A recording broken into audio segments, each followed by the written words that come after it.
Welcome to the Sane estate, where our beautiful, crazy, sometimes politically constipated town of Ipswich tells on itself, and we lovingly take notes. I'm John Woolforth, your overly caffeinated guide through the land of town meetings, front porch gossip, and frequent mumblings of, oh, I didn't know that. We talk about it all, and it's all we talk about, which admittedly may seem disturbing. Let's dive into aging in Ipswich today with the pros and cons and facts of life we can't ignore.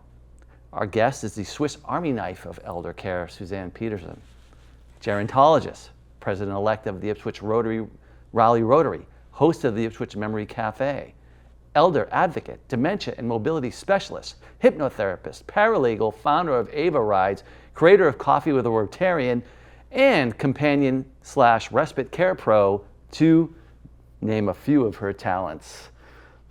Get an oxygen tank? If it keeps our neighbors safer, saner, or more connected, Susanne probably started it, runs it, or fixed it on the way here. Good to see you, Susanne. Thank you, John. Great Fantastic to see you. meet you. Oh, that was Thanks great. for Thank you. coming Thank you so much for having me on today. This is wonderful.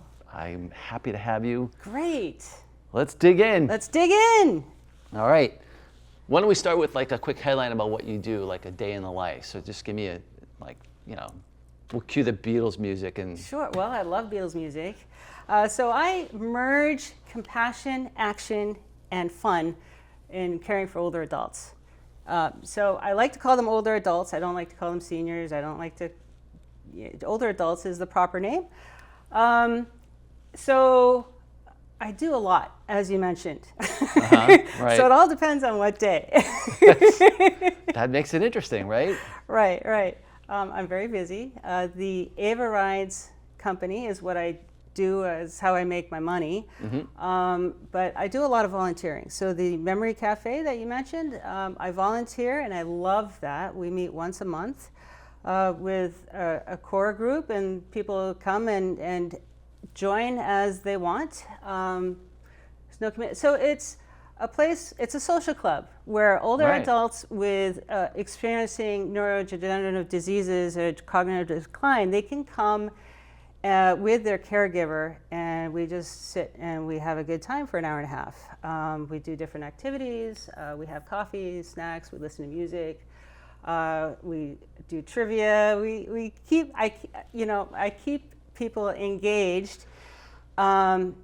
And play games. I mean, I don't know if that sounds interesting to you, but it's fun for me. I think, hey, if you're having fun, they're having fun. That's what I would think, exactly, right? It's sort of contagious. Yes, exactly. And so with the engagement of all that, it's not just me talking or presenting. It's conversations like you and I are having right now, yeah? Yeah. So we go around and I have everybody introduce themselves with their name and some different theme every month. Like the last time I think we did name a favorite vacation spot. Yep. So everybody went around, and so we get to share. And I tell people ahead of time what it's going to be, so that nobody's stumped, when it's their turn. Cool. Yeah, it's nice. So everybody gets to share. So gerontology, okay. Didn't even know it was a field of study until recently, right? I just got edified. Woo! Yeah. So was this something that you just sort of fell into? Was this something you learned like when you were younger? You just decided you wanted to do it? How did you get into it? Actually, no. Gerontology is a new field, like you just mentioned. So that's pretty great. It's the science of aging. Yeah. And a lot of people get it mixed up with geriatrics, which it's not. Geriatrics is the medical side of older, caring for older adults, like the doctors and nurses or whatnot. I'm not a doctor, I'm not a nurse. But I do work with older adults. So you asked what got me into gerontology. It was the death of my father, actually, the grief that I felt from that when he had Alzheimer's, and he died of Alzheimer's. Terrible, awful. Right. That grief, after I let it settle for a couple of years, I was able to turn it into action, and I was able to turn it into something productive. And that's where I chose gerontology, was because I saw purpose in that.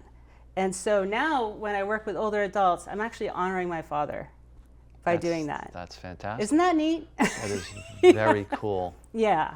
People hear Memory Cafe and picture anything from tea time to group therapy, I know I would think similar thoughts basically. So what actually happens in the room on a good day or on any day? Yeah, so in memory care, memory cafe specifically, not memory care, it's memory cafe. It sounds very similar. But memory cafe is not a place for therapy or breakthroughs as such, but it is a place to come and meet and be social, because our Surgeon General last year had declared isolation among older adults, actually isolation across all levels, all ages, an epidemic. I think right? It's a critical issue. It is a critical issue. And so when people are isolated, a lot of times their health declines. And so, and keeping this group social is really important, because they don't have the opportunities to be social a lot of times, because when the diseases like Alzheimer's, or there are 100 other diseases, there are actually so many different types of dementia, but people who are experiencing these problems, their caregivers often experience embarrassment. So they decide, we're not going to go see these people anymore because it's embarrassing, this person does this. In the memory cafe, we don't have to worry about that. Right. Because we're all understanding of that situation. Yeah. So it's really a freeing place. It's a no judgment zone. And I declare that, ahead of time. I said, this is a no judgment zone. So if something happens, it's okay. It doesn't matter. Absolutely, right? That's right. I wish my wife would say that to me more often. But it is what it is. Maybe she will. You never know. Obviously, I give anyone credit who has a friend or a loved one that they take care of with dementia, who they have dementia and they take care of them. I think it must take an incredible amount of patience, right? Yeah. And understanding. Right. But with that in mind, obviously safety is a big concern for these people. Indeed. What are 3 things that we could do, that a family could do this week to help ensure that their safety is improved, or they're less at risk in the house? So one of the big things that I pay attention to is fall prevention. So immediately, so people who have dementia, a lot of time they'll get a little scuffle. They tend to not lift their feet. Yeah. So you want to remove any area rugs, if possible. All right.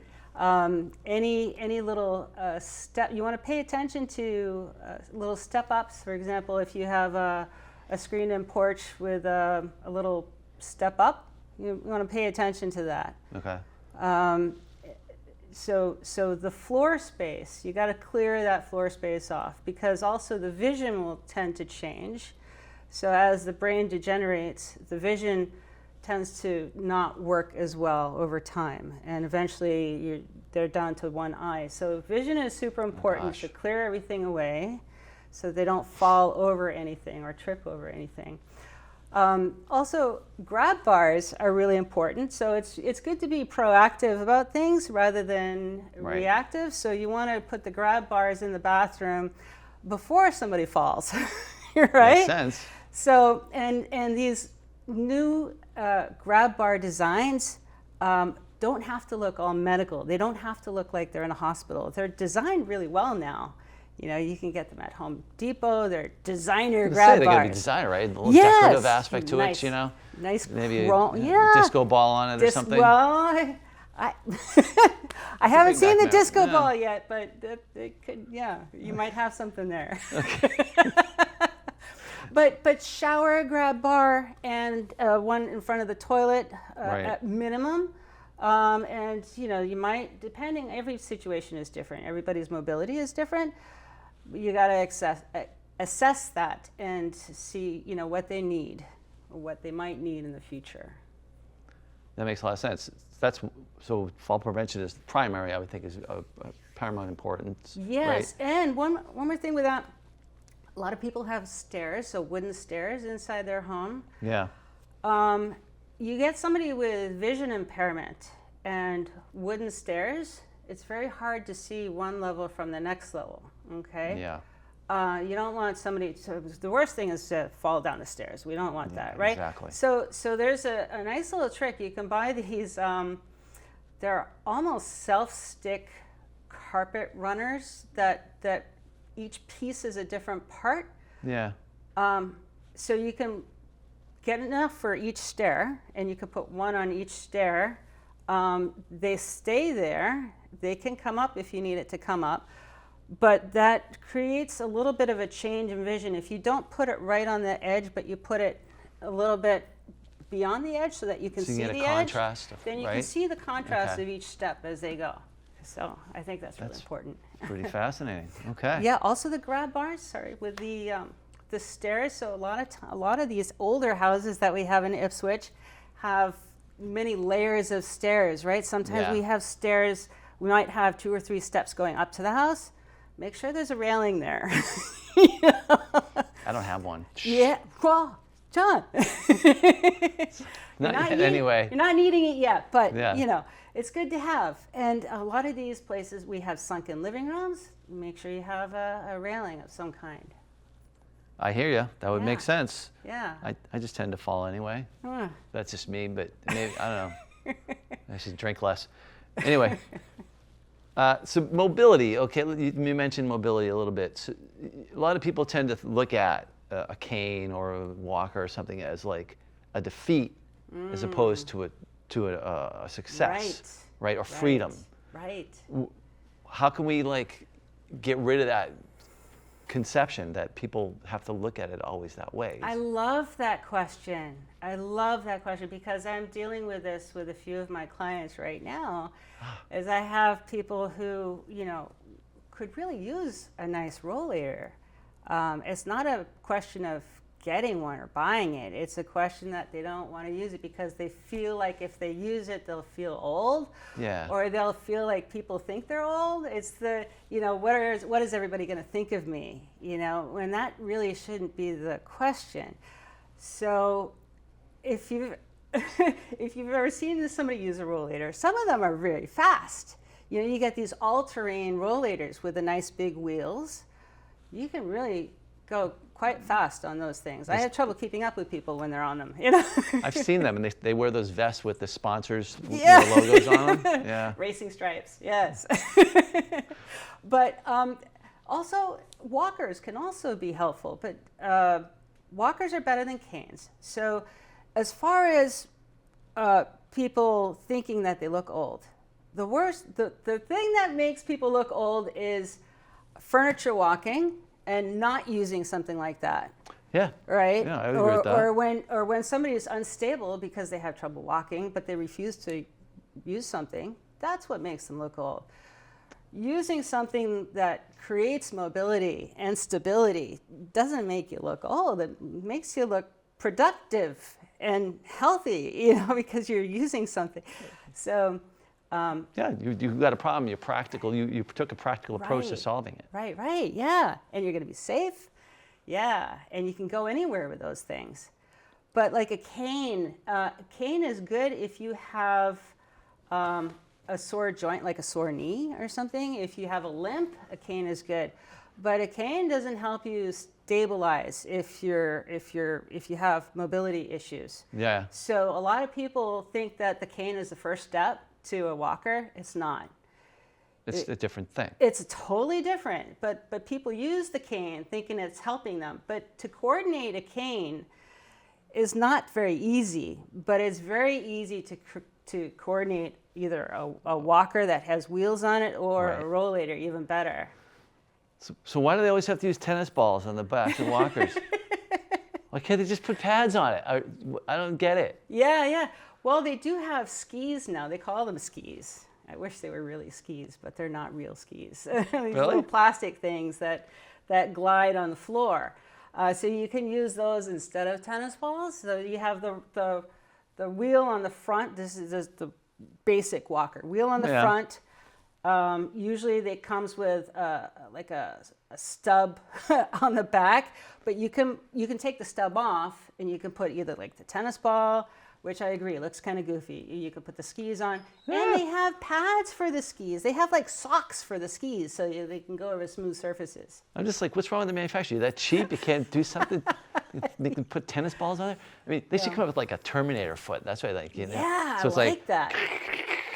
And then it's like sits flat when you push down. Right? Like, hey, anyone listening to this inventor? Let's talk. Terminator feet walkers. I like it. All right. So you mentioned, I mean, how people walking like that. So I heard this term shoe test. What is that, and what's a particular type of shoe test? A shoe test. I'm actually not sure what you're referring to here. Okay, so this is just a mythical thing I read from ChatGPT or something. Well, I don't know. So you might be merging more into the geriatric field here. So you think that's what it is? Yeah. So okay. is it I a showed medical? you how little I know here. So, so I'm assuming that you're meaning something about stability, right? If you have, that's what I would think. Or if you have I the thought it wrong was- footwear, you're not going to be stable, right? Okay, so maybe it's that. Yeah. I was thinking that because we were talking about like shuffling across the floor or like getting rid of any area rugs and stuff like that. Yeah. Like you want to have shoes that are ready to account for that or something. Absolutely. No, absolutely. A lot of people, they have arthritis in their feet. They need specialized footwear a lot of times. So it's good to see that podiatrist, and they might need arch support. But yeah, good footwear is important. Okay, folks, forget the shoe test thing now. Something with that. So shoe technology has changed. For example, these Right. shoes here, they're laces, but you can go in and out of them, no problem, right? Yeah. So that is new shoe technology, great for older adults. I'm sorry I took my shoes off, but I wanted to show you.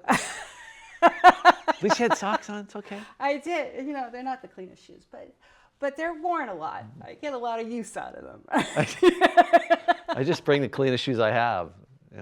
Look, of course, they're also green, so they probably, I don't know if they're showing up. But anyway. No, they look great. But these are like the step and go. So, the older adults, you don't have to go down and tie your laces anymore. Yep. You don't have to have other people tie your laces anymore either. You just step in, go, and you just take them off. It's great technology. These are Kiziks. Kiziks. Yeah. So, well, everyone probably knows Skechers, right? Yeah. Kiziks is like an acronym of the Skechers, or what? No, it's a totally different company. But I think the Skechers Anagram, does have not acronym. that type of thing. Yeah, sorry. Shoes.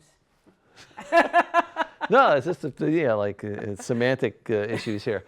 Okay, so hopefully some of this information you're finding valuable, and if you know someone who might want to know more about this, you should tell them about the show.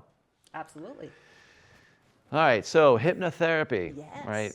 You see the TV shows, it's like, oh, we have to take them back. Right? Like Look at my regression. pocket watch. Right. Or look me in the eye. Regress to your childhood, yes. Right? So, of course, that's a lot of bunk. We know that it's much different than that in Right. real life, right? So once you give us some insight on how it actually helps people, is it things with like sleep or pain, anxiety, or other types of issues? Like what's the most effective use of it? It can be all of that. And Okay. that's what I used to use it for before I started working with older adults. And just recently, last couple of years, I've come to realize that, wow, older adults could really use this too. You might have heard of neuroplasticity, right? The word, I don't know what the hell it means. I mean, So it just means that you can regrow or grow brain cells where there weren't any before. So we used to think that once the brain cells die, that's it. You don't grow any more brain cells. But it turns out that's not true. We do. whew, Right? Thank I know. heaven. Thank God. Yeah. So that's really good news. And so I'm discovering that hypnotherapy can actually help with that through, what we tell ourselves, through suggestions, through imagery. It's really good. So, and I'm not the first one to think of neuroplasticity with hypnotherapy. It's been done for people with strokes. no kidding. If you come right after the stroke, there are certain things that you need to do, but you can really help a person a great deal with that technology, right? And Yeah. so with a similar philosophy, I'm not saying, okay, heal your Alzheimer's now. That's not what I'm saying. But it can help with things like bathing or sleeping or anxiety or, one thing at a time. And it depends on the person. So, I tailor each section, each session to that individual. So I don't have any repeat sessions. So what might be for you wouldn't be for the next person, right? Right. So if I were to sit with you and do a hypnotherapy session, I would sit with you first for maybe an hour and just talk. Just like now. Yes, just like now, right? Except we'd create a few goals, like what you would want to have come out of it, what you would want to work on. Okay. Right? Makes total sense. And then Sure. we would work together on creating that session because it has to fit you. Because if it doesn't fit you, it won't work. Because your subconscious mind will only accept what it wants to accept. So This is true, I can't make you turn into a chicken because you're not going to want to do that. I was going to ask, did you just hypnotize me earlier and I didn't know it? And that make me do a backflip because my neck really hurts? Oh, your neck. So we can... Maybe. All right, maybe not. But, okay, so we know that obviously there's all kinds of people who benefit from this or all kinds of conditions. Who isn't a great candidate? I haven't met any. So it works really well. Some people will be able to do it better than others. People who meditate will do really well with it. All right. Okay. Yeah. Not everybody is able to right away. I remember my dad, when I was learning how to be a hypnotist, I had him I did a session with him. And he just couldn't close his eyes. He had his eyes open the whole time. I'm like, close your eyes. That didn't work that way, right? It doesn't work if you just sit there and go, not going to do it. Right. Right, exactly. You can't hypnotize me. Exactly. So you have to be willing. And, All right. And it's actually the client, the person receiving the hypnotherapy, they're the ones who are doing most of the work. I'm just a guide. Right. Makes sense. Yeah. I would do that. Yeah. So how would a session feel for a skeptic though? I think just like what you're saying. Right. He's like, yeah, don't buy this crap. Exactly. So a skeptic, it's not going to work. Because the mind is powerful. You can very easily overcome. You're not going to accept, as a skeptic, you're not going to accept suggestions. You're not going to accept any suggestion. So I don't know that we would even get to that point because we have the conversation first and then write the whole script. And I don't think at this point, the way I have it, I don't think I would have a skeptic like that. Good, because they're a pain. They really are. Yeah, tell me about it. So, as I mentioned in the beginning, you're also a bit of a paralegal eagle, Yeah. right? Paralegal eagle, yes. And, obviously most people don't think about these things, right? The legal aspects of falling into dementia or, being incapacitated, right? So that if there's not the legal stuff established to make sure that everything goes the way it's supposed to, it could be a problem, right? It could be. It could be a big problem. So how do you, what's, I'm sure there's a couple of more important pieces of documentation that probably should be established. When people start thinking about, well, you probably should be thinking about this in your 50s or 40s or I don't know. I mean, where do you start thinking about that and making sure those things are in place?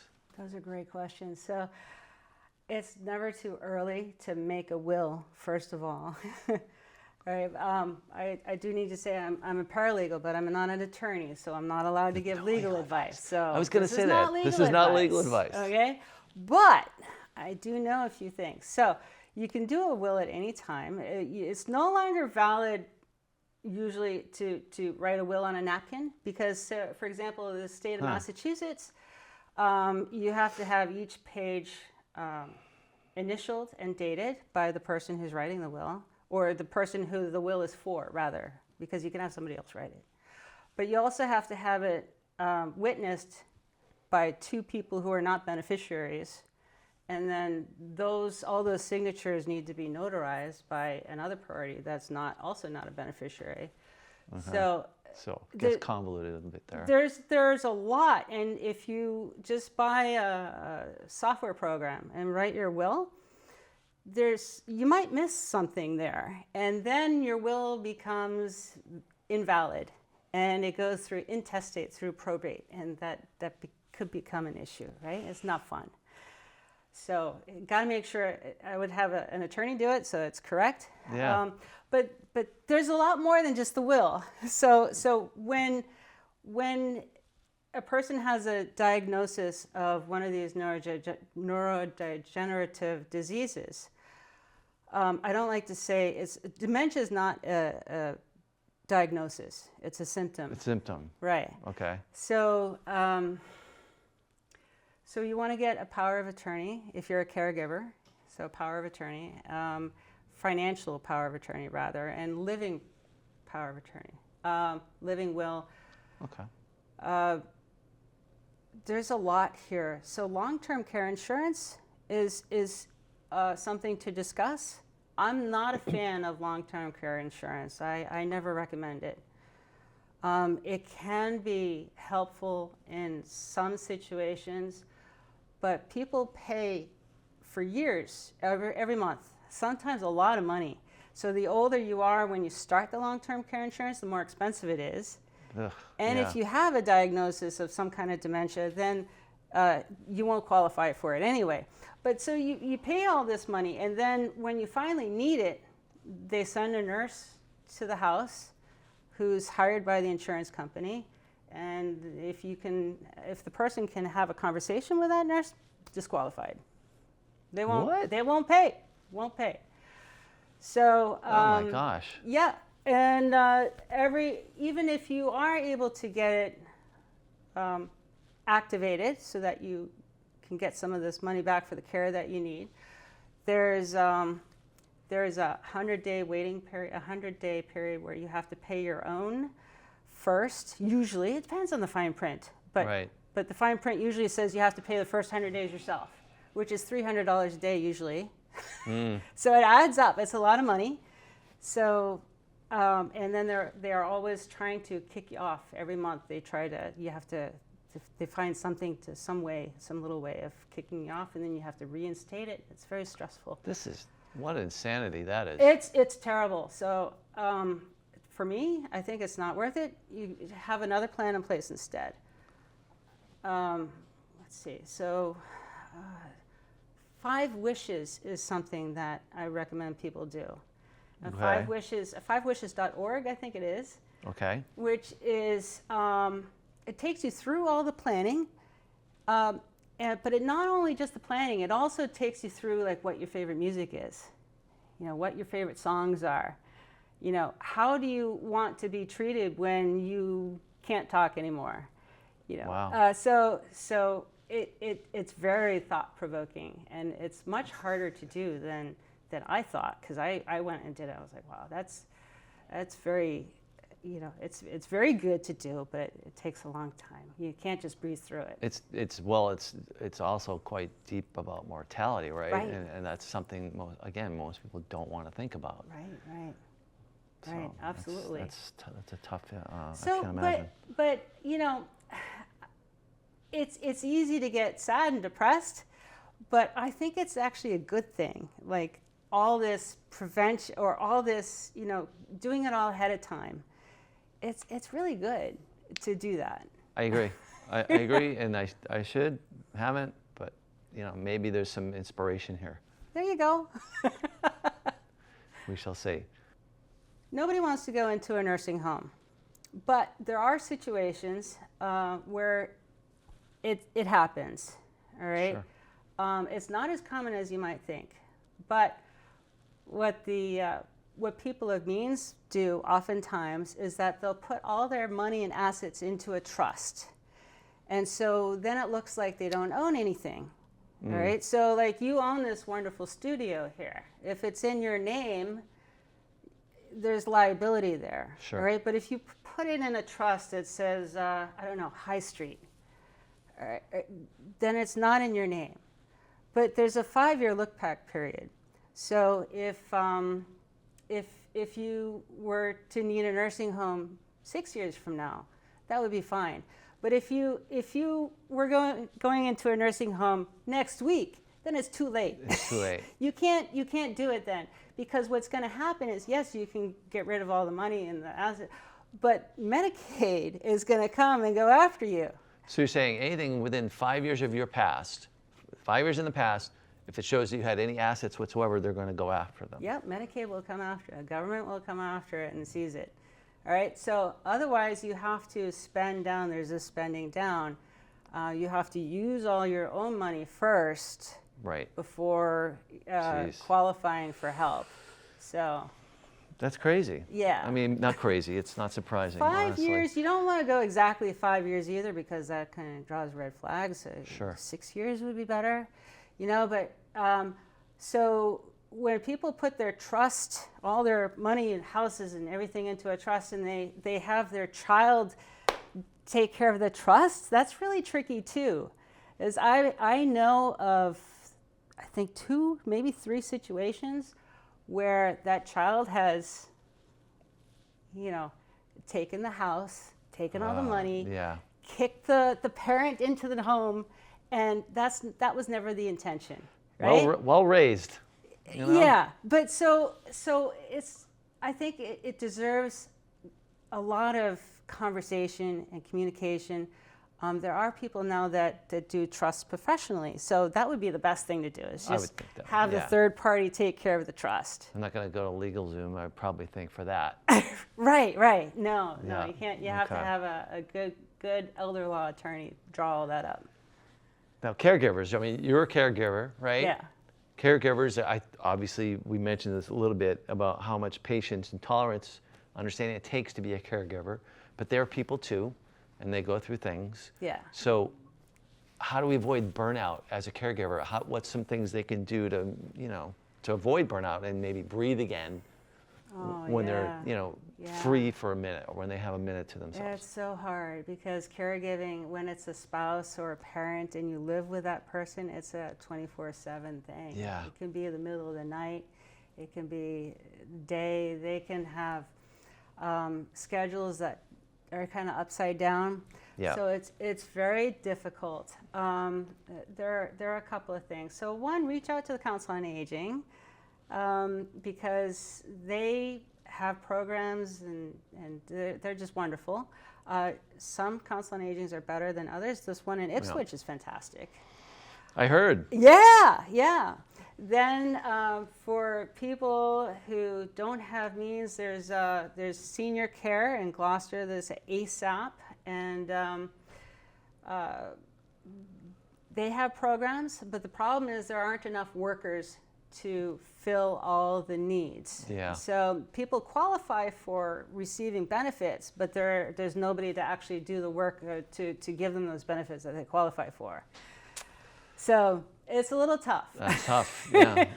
But so with caregiving, so a lot of blame gets put on the person that they're caring for. It's very common, Yeah, I can Elder imagine. abuse. Yeah. A lot of times it's not intentional, but people find themselves yelling at the person that they're caring for. Right. Oh, they need to, just get up already. Just get up. Come on, let's go.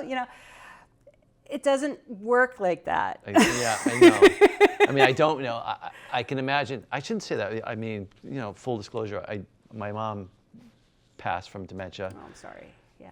Thank you. And I have some experience with that. However, I will give much more credit to my brother, and who did far more than any of the rest of us did. That's nice. Yeah. But I hear you. So please continue. Okay, sure. So if the caregiver is experiencing a lot of burnout, frustration, that caregiver needs to actually look at their own method, because it's not the person who has dementia, it's not their fault. Right. It's the caregiver's fault. And that kind of stings to hear that. Sure. But it also is empowering, because if you can recognize that, okay, if I can recognize that it's my fault that he's behaving this way, then it also gives me the power to turn that around, figure it out, and say, oh, okay, well, let's do it differently. You know, so, and you'll notice when you start using different methods, different techniques, treating people with respect and being nice to people and smiling at them, you know, it's so helpful. It's so helpful. Yeah. And it also feels good. I can imagine, yeah. Yeah. I would see where that would be. It kind of a reflection, right? Yeah. In a way. Yeah. And also with Ava rides, I can take either the caregiver or the person that we're caring for out and bring them shopping, you know, go on a scenic ride. Yeah, so go get the haircut, you know. Right. So Ava Rides, that's another subject we was going to bring up. Again, another brilliant idea. and obviously we know isolation, again, challenge. Transportation is a challenge. Right.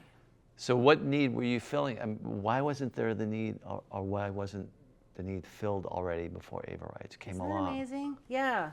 So a lot of people think, oh, Uber. Oh, there's so many problems with Uber, with older adults. For example, you call Uber.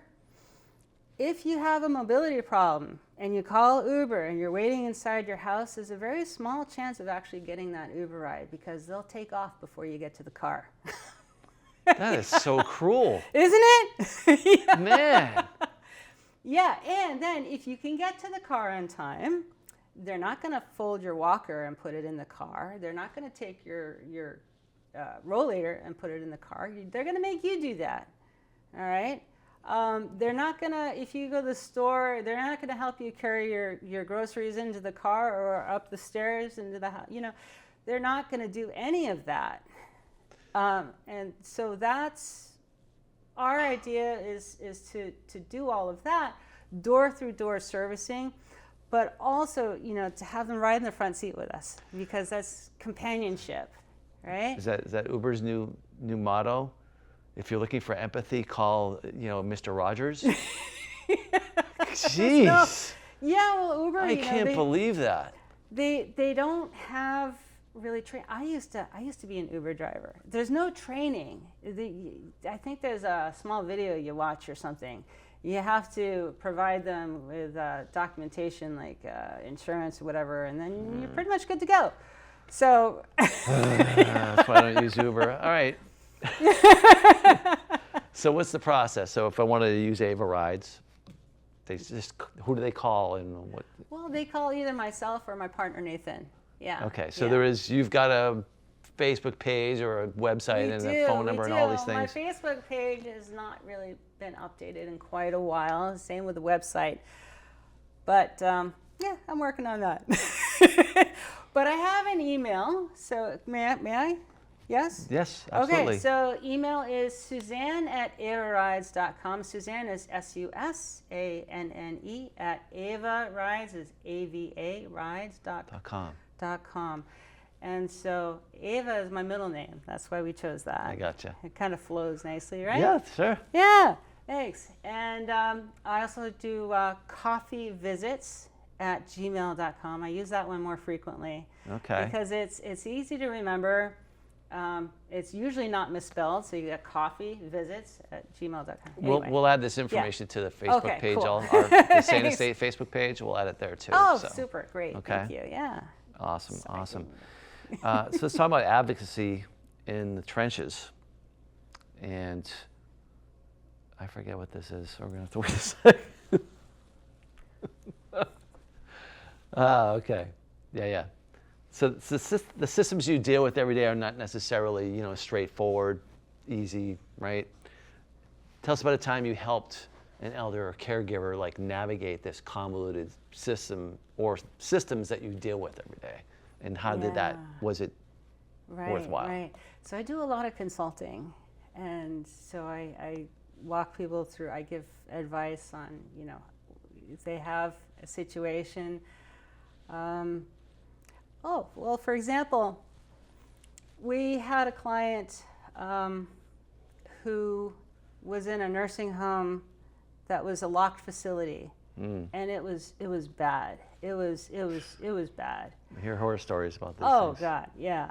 I went to visit.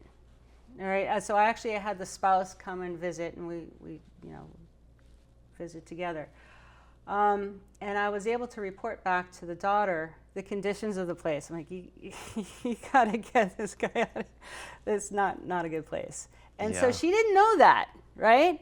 So Sure. I was able to get that ball rolling, and actually she found a new place, and together we worked on that, because there's a rating system for nursing homes, assisted living, all these places, even home care has rating systems through mass.gov, medicare.gov, or is it Medicaid? But there are websites to use, and so we looked at those together, and we chose one together, and that worked out really well. And now it's not a locked facility, so he can leave whenever he wants, really. Yeah, it's not jail now? So, so we pick him up and we bring him to, lunch. Right. And we go bowling and, Bowling? whatever. I'm in. Yeah. So, and I have a couple of clients that we go bowling with. And driving range is another one. So, and it's a little bit different. That sounds like fun. It is fun, but it's not the way that you might think that bowling is, because I'll stand there and make sure that they're bowling in the correct lane. Sure. Make sure that they have a ball to, I might, they bowl and I'll give them another ball, and I'll give them another ball, that sort of thing. So. I mean, they're not gonna. I would assume they're not gonna understand the rules so much, or they understand what it is, but they're not. Well, we know. Yeah. They need assistance, and that's why you're Candlepin. So Candlepin is really nice in this area. We have a lot of we don't. It's not a lot, but there's more Candlepin than 10-pin. 10-pin is more difficult because you have to navigate the fingers into the holes and let go at the wrong. Yeah, and then you get the wrong fingers in the hole, and it's more complicated. So the Candlepin is nice. I'm in for. I love Candlepin too. Yes. 10 pins are like it's to me. 10 pin is easier to like get strikes and stuff. Right. But holding the ball is like. Yeah. Anyway. The right weight. Ipswich, like many other towns, we're still evolving. We're not up with the needs of an aging population, I don't think. Again, a lot of towns aren't. They don't understand or have ever planned for people with limited mobility, for example. So now the town, select board comes to you and says, yeah, you can have one wish. What's one thing you want to change in this town to improve the situation for there's so many. For the people who need it? If I only had one wish, that's hard. Well, let's just start with one, or you can say three, and but elaborate on one. So. All right, I'll start with one. Thank you. What a wonderful thought. So the first thing I would do is create smooth sidewalks through town. So Ipswich is supposedly a walkable city, right? We have the designation of walkable city. Yeah. Walkable town. Some of it is, we have some nice benches that were put on Market Street for people to sit and enjoy, and that's wonderful. We have the really nice space down up behind Zoomies where people gather and watch free concerts, and there's that nice walk area by the river. The River Walk? The River Walk, yeah. Good, cool name, I think. Yeah, right. But if you go on other sidewalks, so if you continue up Market Street by where the old Five Corners used to be, and go up Central Street towards CVS, if you're in a walker or rollator, you can only go so far before you end up going over tree stumps. Yeah. And unstable. So I watched somebody once in an electric scooter. An electric scooter, you theoretically should be able to go all the way over to Shaw's from Agawam. But you can't because the sidewalk is in a couple of places in shambles. It's terrible. Yeah. I've seen it. I've ridden it on a bicycle, and I was like, Yeah.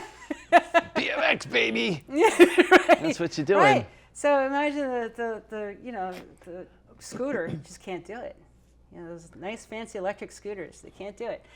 And so speaking of Agawam, so we have that section where there are a lot of older adults, and they've just renovated that, which is wonderful. But the sidewalk stops there. Oh, no, it stops up by the Hellenic Center. Uh-huh. And so from the Hellenic Center over to Riverbend, where we have this wonderful assisted living facility, there's no sidewalk. So you got the assisted living facility, they're stuck, or they either have to just stay there or walk in the road, or there's just no. That seems really silly to me. I agree. I think that's the same with you, a lot of streets. They don't have right. sidewalks. Like you built these places, you didn't put sidewalks in. I don't get why. Right. But you go a half mile further and they start the sidewalk again. Yeah, they're just. Are you paying attention? They just want to make sure you're paying attention. It's just that one area. Yeah. It's a jigsaw puzzle in process. Right. So walkable city, to some extent, yes, but not totally. We could do a lot better. So we need to work on that. Yeah. Fantastic. But also housing, Huge challenge. Huge challenge. A lot of people don't want their tax money to go to public housing, right? But our older adults, a lot of our older adults live in public housing, and they are starting to renovate those houses, or that housing. But why does it have to fall apart before we renovate them? It's because we're a very reactionary species, it seems. Right. Yeah. Proaction and proper response are afterthoughts sometimes, it seems. Right. Which has to get unsafe it's a contradiction before, in terms, isn't it? Right? Yeah. All right. Well, Suzanne, this has been fantastic. Lots of information there. And so if people want to know more about the mobility challenges or hypnotherapy or how to maybe prod Ipswich to make the place more walkable, how do they reach you again? coffeevisits@gmail.com. So all right. Visits plural, yes. Fantastic. All right. Well, now it's time for the lightning round.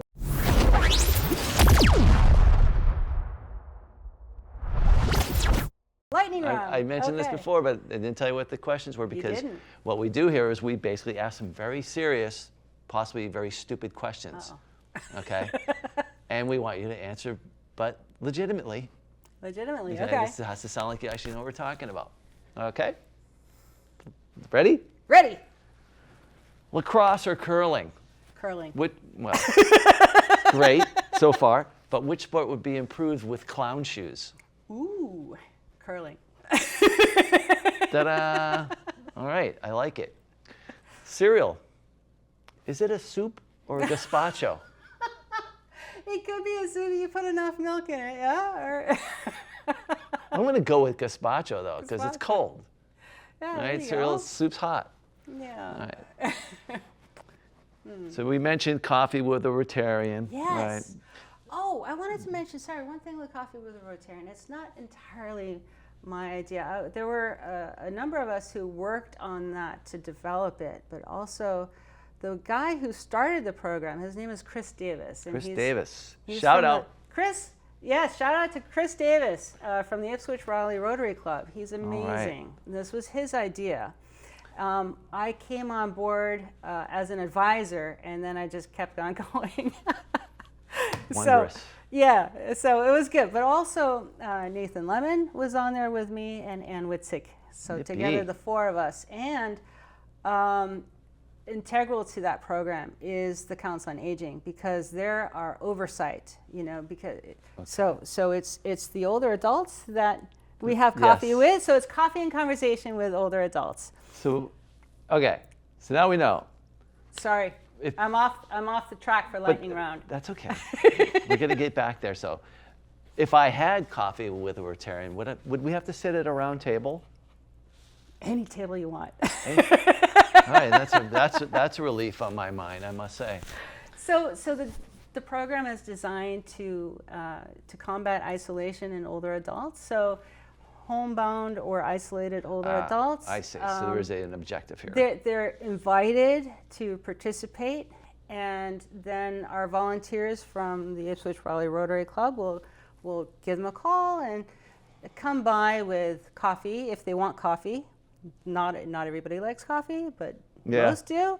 So we'll come by with a coffee and have conversation, and that's really it. That sounds great. Isn't it great? I think it's great. Plus, it's coffee, Well, which is always great. which is always great. Now, if you see a murder of crows, do you call the police? It's a flock, right? A murder of crows is a flock. Isn't that funny? That's a really strange Indeed, term. exactly what it is, Yeah. right? At a silent auction, Oh, silent auction. do you have to mime your bids? That would be good. We should do that. I would. I would be into it. So I think. I can't even do it. But I we'd have think to practice. we're gonna do. I love that idea. No, but I love that idea. I think we're gonna do that. We'll try right. that out with our. We have the silent auctions in our Rotary Club sometimes at Christmas parties or whatever. We'll try that out. See if it works. I'm looking forward to it. Would a seeing eye dog fail a blind taste test? Ooh. No. I think that's probably correct. We're gonna go with no. And the final Funny thing. lightning round question: true or false? I'm a fantastic interviewer. You are. You're the best. Look at you. Am I turning red? Can we turn that color down? All right. So as we mentioned earlier, you can find Suzanne's information through coffee visits at gmail.com or on the Sane Estate Facebook page. So thank you so much for being here, Suzanne. This has been great. Wonderful. This was a lot of fun. Thank you so much. That was Susanne Pederson, part clinician, part connector, part air traffic controller for a town that's aging fast and deserves to age well. Yes. If something you heard today made you think of a loved one, neighbor, or a friend, don't wait for that perfect time that never comes. Reach out, show up, and remind them that they matter. It's always okay to be, but not always okay to be alone. If you've got a story about Ipswich, Five Corners road rage, town hall tribulations, or you're the reason that Chopebridge Pub doesn't offer all-you-can-eat clams, reach out. We'd love to hear more from you and what stories you might have. Email us at guest@saneestate.com. Rate the podcast, bully your friends into listening, and keep the civil and civic life. I'm John Woolforth. Until next time, stay curious, stay kind, most of all, stay sane.